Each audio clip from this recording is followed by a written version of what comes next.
ਬਾਬਾ ਬੁੱਲੇ ਸ਼ਾਹ ਫਰਮਾਉਂਦੇ ਨੇ, ਸੂਲੀ ਉੱਤੇ ਚੜਨਾ ਔਖਾ, ਸ਼ਾਮ ਸਵੇਰੇ ਮਰਨਾ ਔਖਾ, ਮੂੰਹ ਤੇ ਹਰ ਕੋਈ ਕਰ ਲੈਂਦਾ, ਯਾਰ ਦਿਲਾਂ ਵਿੱਚ ਕਰਨਾ ਔਖਾ।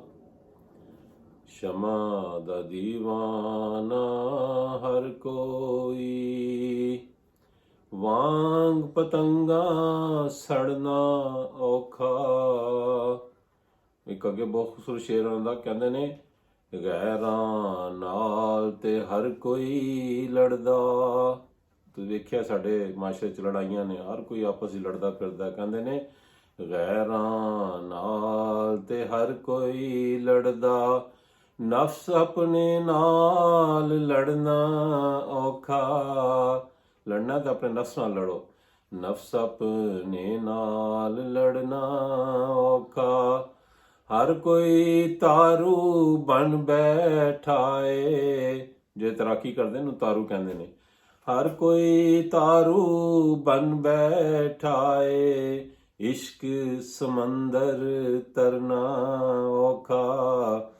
ਨਾ ਕਰਨਾ ਇਬਲੀਸ ਦਾ ਕੰਮ ਏ, ਸ਼ੈਤਾਨ ਸੀ, ਉਹਨਾਂ ਨੇ ਨਾ ਕੀਤੀ ਸੀ।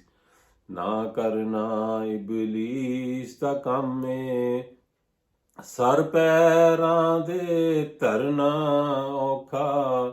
ਯਾਨੀ ਕਿ ਆਜੀ ਅੱਲਾ ਦੇ ਅੱਗੇ ਝੁਕਣਾ ਉਹ ਬਹੁਤ ਮੁਸ਼ਕਿਲ ਹੈ। ਨਾ ਕਰਨਾ ਇਬਲੀਸ ਦਾ ਕੰਮ ਏ, ਸਰ ਪੈਰਾਂ ਤੇ ਧਰਨਾ ਔਖਾ। ਜੀਤ ਪਿਆਰੀ ਸਭ ਨੂੰ ਯਾਰੋ, ਜੀਤ ਪਿਆਰੀ ਸਭ ਨੂੰ ਯਾਰੋ, ਯਾਰ ਦੀ ਖਾਤਰ ਹਰਨਾ ਔਖਾ। ਕਿਆ ਖੂਬਸੂਰਤ ਕਲਾਮ ਹੈ। ਅੱਲਾ ਵਾਲੇ